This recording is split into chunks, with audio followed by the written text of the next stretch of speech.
Yo, what's up? Hi, how are you? Happy new moon in Aries. Happy hybrid solar eclipse.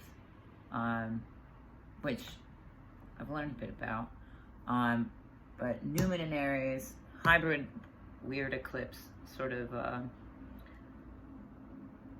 pre that, moving into that, also square, not Saturn, square Pluto, like pretty exact. Um, but so I've learned a few things about this eclipse. It's also called a Ningaloo eclipse, which I think that's what it was, which is an Aboriginal word, um, Australian Aboriginal word, um, that I read ties to abundance because of the biodiversity of the Ningaloo Reef. I've read speaks to elevated land. I've read speaks to, with the reef, I mean, we would imagine structure and nourishment, and I will tie that in a moment. But also, I think ties to deep water versus highland and this kind of oppositional ideas. What's the word for it? I mean, it's dichotomy for sure, but there's a word that I'm thinking of that starts with a P. I don't know. If you think of it, tell me. Paradox. That's what it was. Maybe, something sent that in perfect time. But with it squaring Pluto pretty exact, the abundance reference, I think you can also tie to like the age of abundance that AI's transitions upward has been exponential upwardness, and what that will mean for the world as it comes. And you consider those things because these planets also have very long transits. The cluster of planets in the same houses, all like Jupiter, Eris has a super long transit, Pluto has a super long transit. But then we have a lot of quick transit energy, obviously, with the sun, the moon, and Mercury all really, really close. With that square, I think the first thing that came to me was a lot like bouncing light, which is again that sort of oscillating ideas of paradox.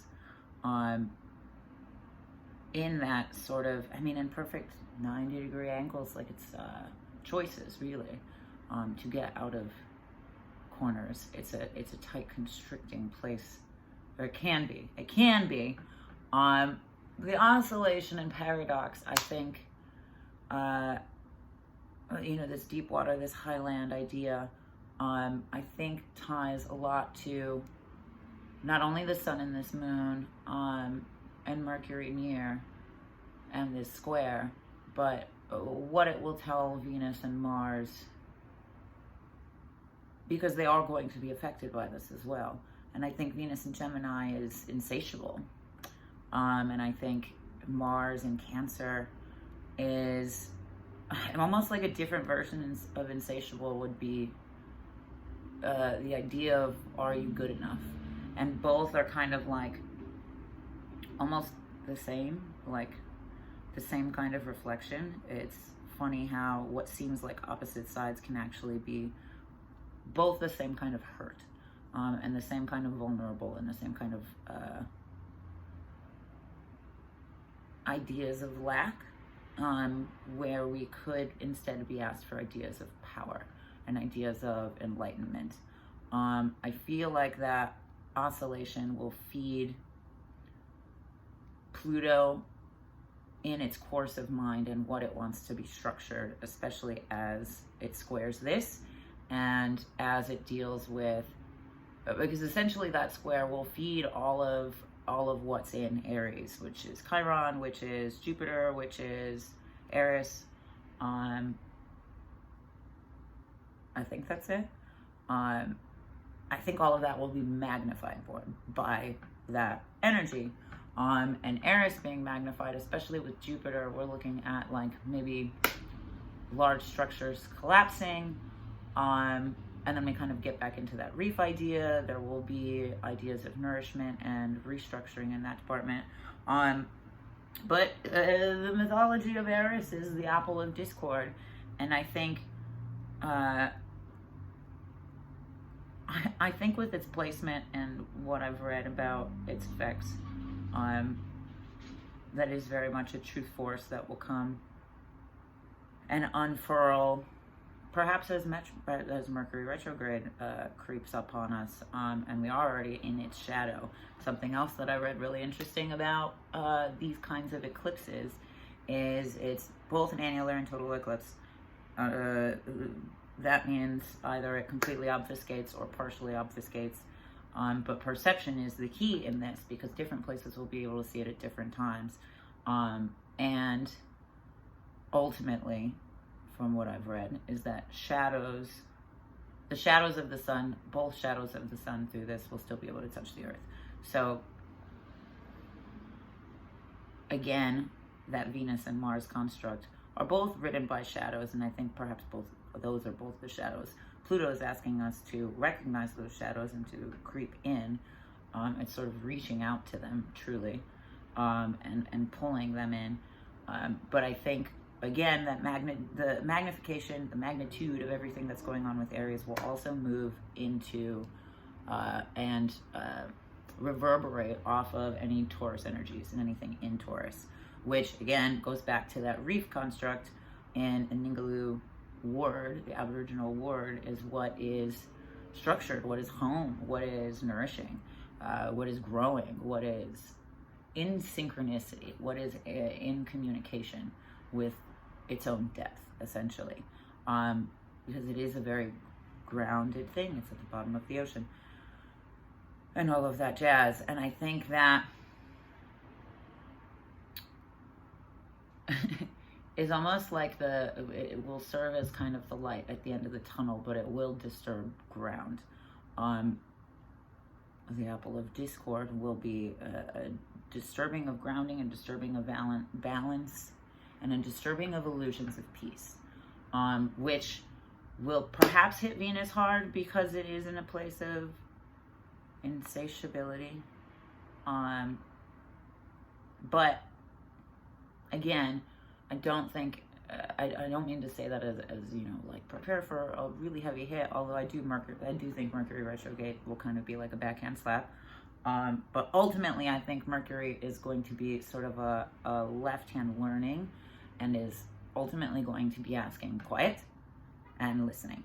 And with all of this Aries energy, with everything else going on, I feel, and come retrogrades, I do think that will be harder to come by.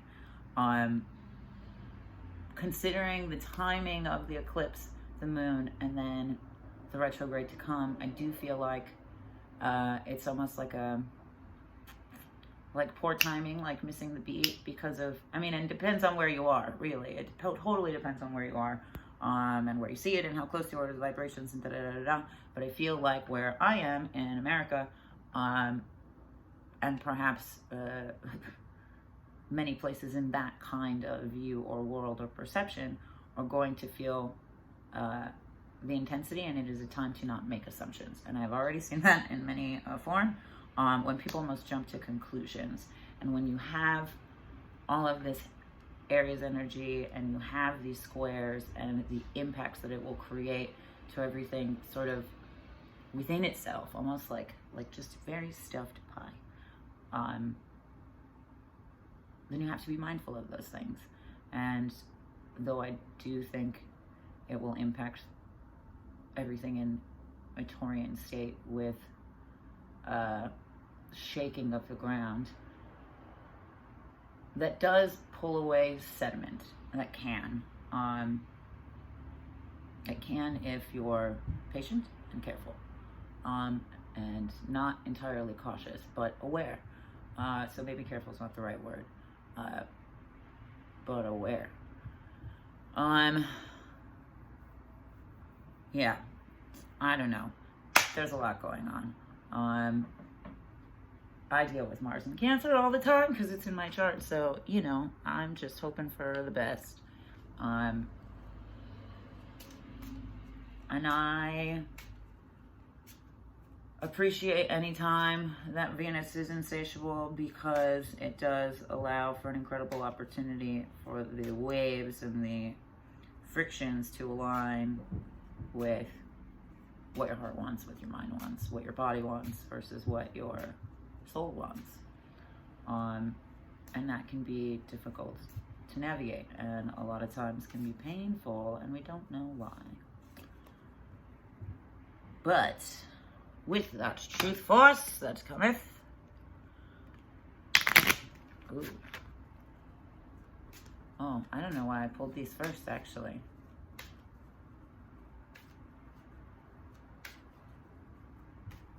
Do we go with it?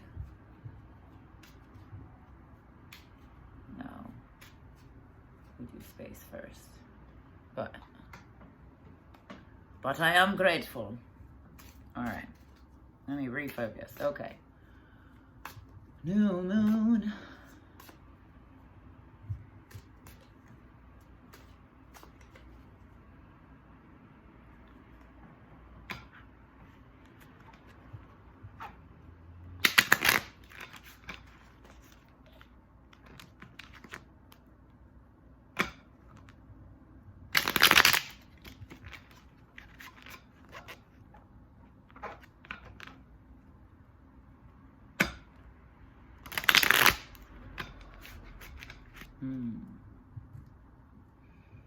All right, new moon.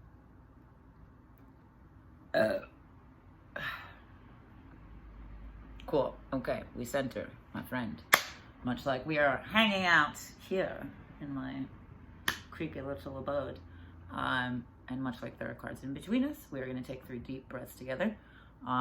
Because I'm sure it's taken too much to find yourself focusing on your breathing. And tune in. 2 waves of the moon upon us.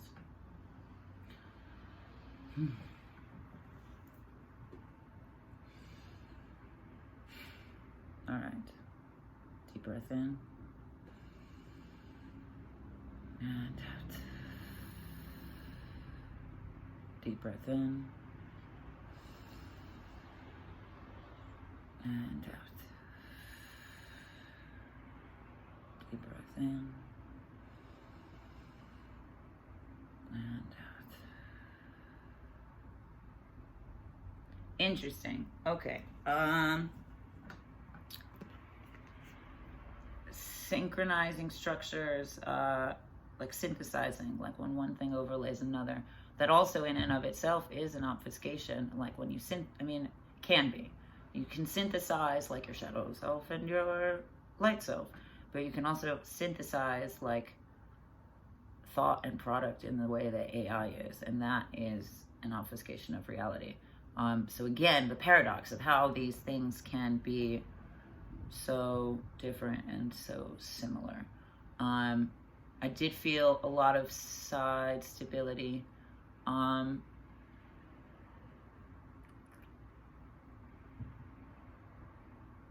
Almost like pillars, like access to individual sides of the body are there, but it's the crossover that is lacking, and that is a synthesis of bodily energies, of the way our nervous system communicates all of these things. How do we synthesize that is another thing. Let's see.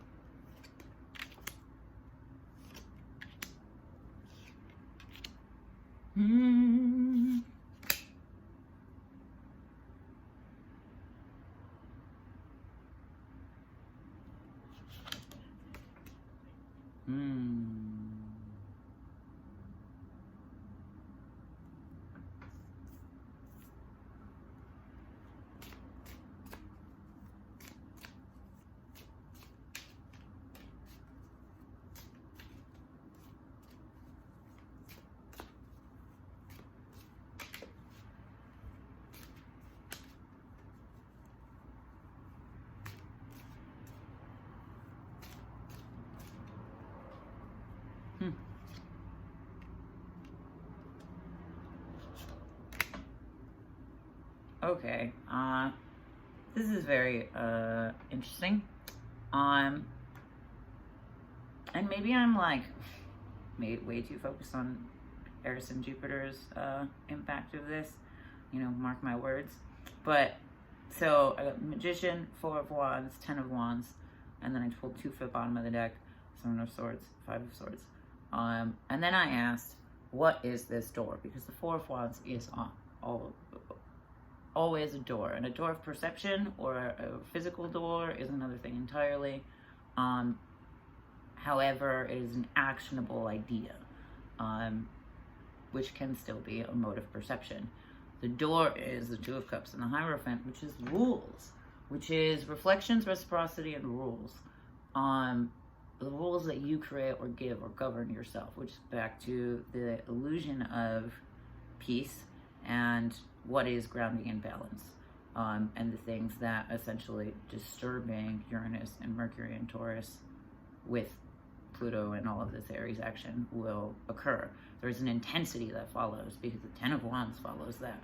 However, there's an incredible capability of possibility with the Magician here. It is a full chapter. It is a full cycle. It goes from 1 to 10 and fucking back again. So what is it? What kind of intensity is this chapter? Like, it doesn't have to be a chase or run for our lives, but it can be like a sort of severe cutting, almost like a, like, you know how every fucking show ends with something that's like, ah! Kind of like that nature. But what is it that you're going to surprise yourself with? Because ultimately these are your rules and your overwhelm and your opportunity. Because the 7 of Swords at the bottom of this is very much almost alluring, but it can be overwhelming. It is many options, but it can also be the obfuscation of that, you know, almost like snake oil sales. Are these actual options, or are these just distractions? And the 5 of Swords, both of these are also inverted. 5 of Swords following that tells me that your body physically knows what are distractions. Your body will physically tell you when it does not want something. Like, some people will like meditate on wanting to quit smoking, and then it'll like make them sick. That actually has a very high impact rate, I think. However, you can choose to push your body through that. It's me, I'm some people, but I also read this once, and that was how I quit smoking for like a month, was meditating on it. And when I was done, like, it made me nauseous, but you can totally push yourself through that, and pick it back up if you want to. So things like that are choices that we make, and are rules that we give ourselves, and boundaries that we give ourselves. And again, that corner, that square, is where we get cornered and where we find options. Resilience is tiring and does not often feel complimentary. However, I think maybe the point is to see beyond those walls, rather than navigate away or back from or down or left or right or anything or over. It is always through. And I think that very much is a perception thing. I learned once that to train focus, you stare 1,000 yards into space. 1,000-yard stare is a profound drishti point. And so you find this point in focus, this dot on the wall, and you stare 1,000 yards into that. And it can be just as interesting when you're in a small box as when you are fully outside, because you start to see your mind sort of pull away these two-dimensional boundaries and these flat surfaces that are obfuscating, and gives life to all of these things that exist outside of it. You know, like, suddenly you're more susceptible to lights and sounds and all of these things, and realize that your focus is well beyond yourself. And I think that is something that I often resort to. However, again, points of constriction can condense that. And it's almost like when our focus is more on the outcome than the idea, or more on the physical than the feeling, and that almost like kills it, like Toy Story, when the kid comes back, or when like the adults come around. You know, they have all this life, and then all of a sudden they're like lifeless. It's very that. 'Tis very that. Which I mean is kind of what particles do.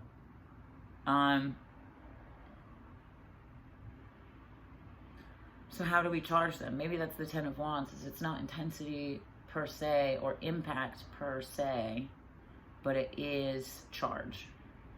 It is potency. It is conductivity. And how do we make ourselves conductive? And that's why the Seven of Swords and the Five of Swords are here, because the swords are conductive. It is what we decide to do with them. And while both of these cards can feel quite overwhelming, and we can sort of,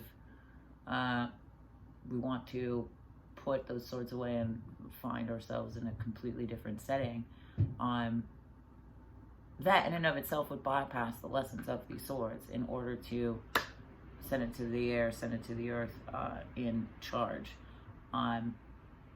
The way to move through swords energy is not to escape it. It is to understand it and fully feel it on both sides, because the swords are double-edged. So even understanding one aspect, you find yourself needing to understand a different component of it. Or, you know, questioning what is your belief, or questioning, again, when you come into these reflective states, again, with Gemini and Venus, you have to question yourself because your experiences in both of those mirror each other. Venus learns from Mars the way Mars learns from Venus. Well, not the same way, but they do learn from each other and take up lessons from each other, though they are opposites. That is the dance of their own oscillating.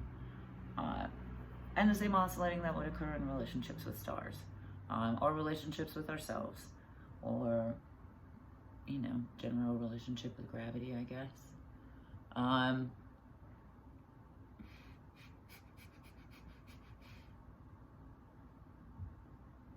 I think the intensity comes fast.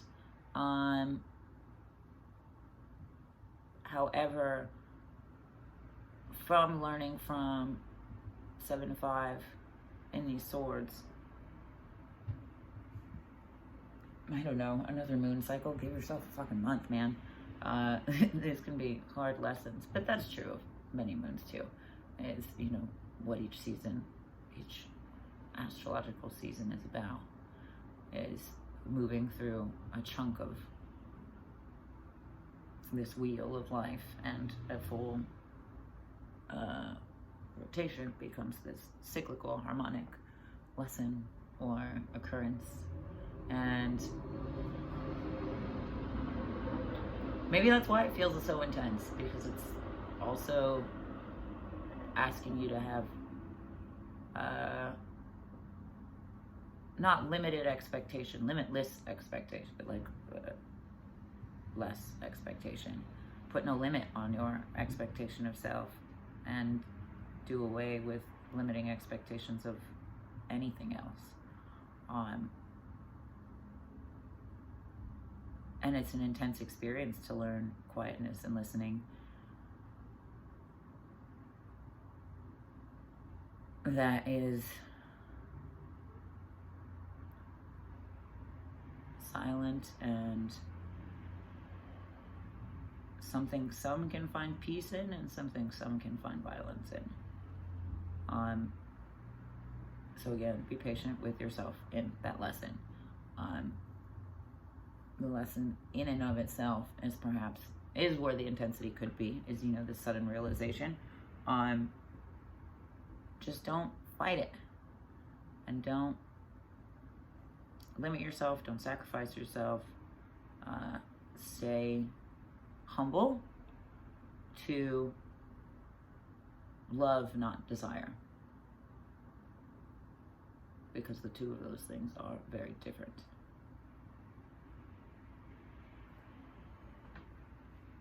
Ote.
I'd also like to say that cultivating from love, not desire, is cultivating from gratitude, not manifestation, or want, or desire.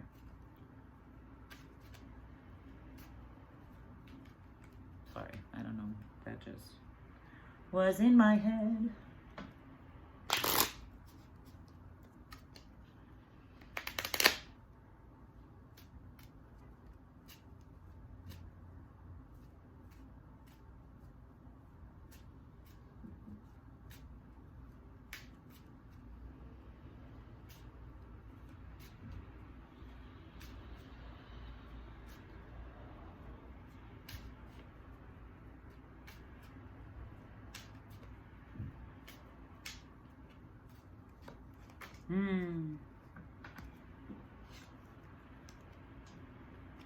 Out of my hands. Ah, yes. Yes, a reiteration, I suppose.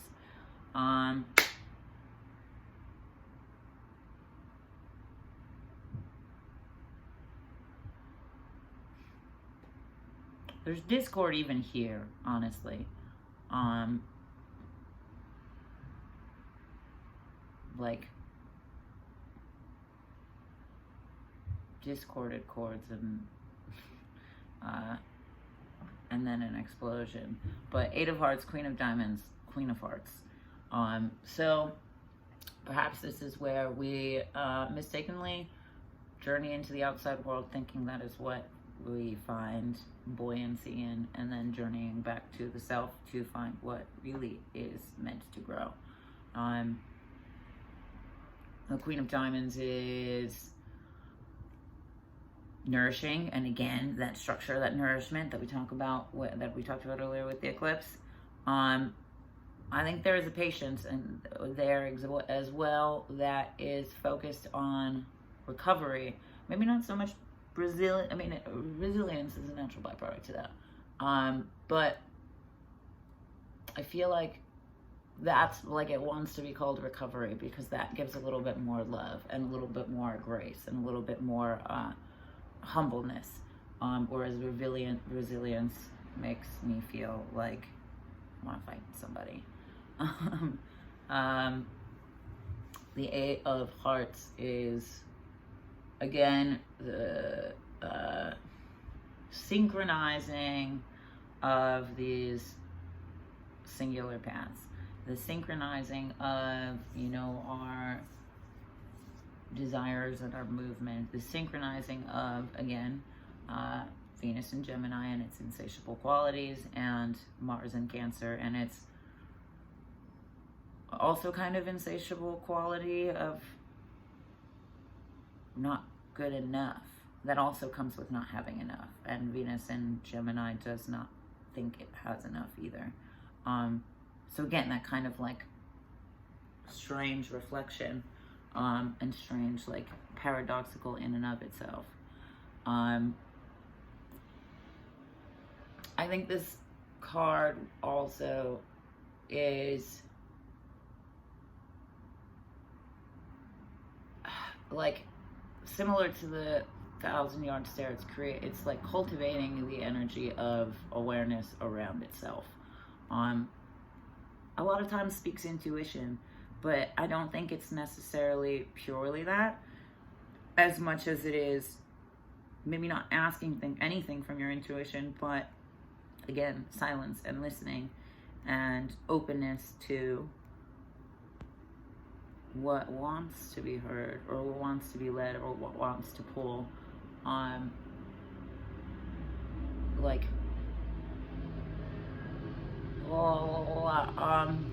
can't think of the word, but there's this thing that I've done before where you have to like listen to your body and whether or not it wants to dance without music. And you'd be surprised how groovy you can be without music. But I feel like that was a very interesting and different kind of listening practice, that can be uncomfortable at times, and can feel almost like you don't trust your body's movement at first, but with more stillness and more listening and more raw feeling, you surprise yourself often. And I think this is led by listening and not seeing, and feeling and not going or doing.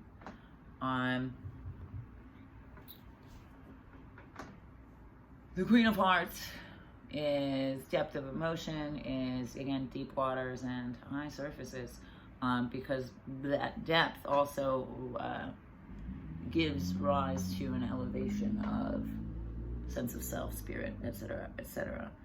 The two things do grow together. I think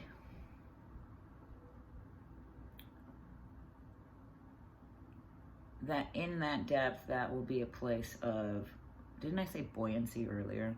How will we float in these depths and heated waters? How will we problem solve and find ways to breathe, and ways to give ourselves time, and ways to give ourselves options to continue to move through? All of those things are going to be something to consider. How do you give yourself space? How do you give yourself time? And this is where vulnerable Mars in Cancer will always find that it is the man of its own dreams, which is why I love it natally, even though it can be quite difficult. Quite difficult at times. The Three of Wands was the bottom of the deck for this. So, I think, let me not tear that off. I think that is another creation, maybe not so much the same creation as that door and that Four of Wands, but a creation of safe place and safe connection. Threes ultimately kind of make this triangle or pyramid or tetrahedron once it's given life. And, do you have faith in the kind of life that you can instill in any idea? Please do. And do not be pulled apart from that faith because of the world's perceptions of not enough or too much. And in that trust comes, a patience with self and a patience with what it is you're nurturing, and where we can see eventually the product of our nurturing. The Three of Wands is a very creative card, which is maybe also a gentle reminder that if you stay humble and you stay listening and do away with desire for sake of love, they'll be rewarded anyway, because this is a card of creation and creativity. And we don't have to use and abuse every lunar cycle for sake of wanting more or not being enough. We can use them just to grow and transition and make ourselves available for new growth and new learning and new lessons and new depths and new heights. And ultimately, maybe that's the age of abundance, or what it ought to be, what it could be. Well, that came out funny. What it could be, rather than this dependency on a structure like AI that ultimately I think has become more aware of empathy than humans have. So again, that kind of separation, that separation and oscillation that feeds Pluto right now is in some ways, in one way that, though there are many examples. The cards that fell, Jack of Diamonds. Jack of Diamonds.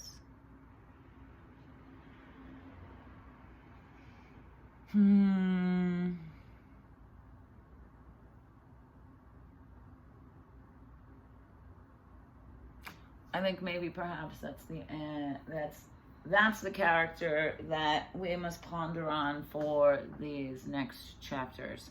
Like, you know, the 1 to 10 in the first pool, perhaps that was the closing of a chapter of one character, and this is where we imagine what another character can be like, or how that character will change ultimately in the narrative of whatever story. You know, like 1 to 10 was what made John Wick, and the Jack of Diamonds is the creation of John Wick. But it's something of that nature, you know. Every character kind of goes through this almost change of directions and this trajectory of growth. I do think he's humble and he's pondering. I don't necessarily know if it's pensive, which is interesting because the Jack of Diamonds, I think he wants to be fun. I think it it wants to be like fun and happy-go-lucky, but I mean maybe it is pensivity. But he's dealing with Earth, dealing with tangible reality, and it's funny, for as much as people forewarn you of losing your head in the clouds, you can lose yourself in this world too. And while I think that is a possibility with this card, I think that's also kind of what it's forewarning of. Get lost in possibility. Again, in love, not longing, and in creativity and creating, not desire or wantonness. Because creativity just kind of not takes what comes, but relishes in thought. And I think the converse would be more controlling of that. Exactly. The converse of that would be more controlling. And ultimately that is, again, that strangulation of idea, those closing in walls, that inability to see, or the overwhelm of perception. And where this 5 and 7 of Swords comes back around in the way that we're structuring sort of suffocation into our lives. And how, again, we can find room to breathe. Because the Jack of Diamonds can also just be bird watching in the park and chilling and have enough, and always have enough to give, and always have enough to give to themselves, and just rock on. And almost like doesn't need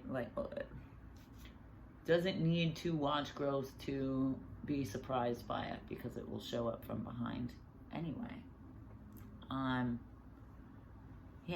Yeah. What an interesting time. I feel like there will be a lot of restlessness for people that are impatient with themselves, or who are being more rigid with themselves. But it does, again, sort of roll into other things. I feel like people can be really hard on themselves at this time, and it's all of that heat. But you can overboil the pot too because of that. And ultimately, be forgiving, be graceful, be chill, man. Chill the fuck out, man. And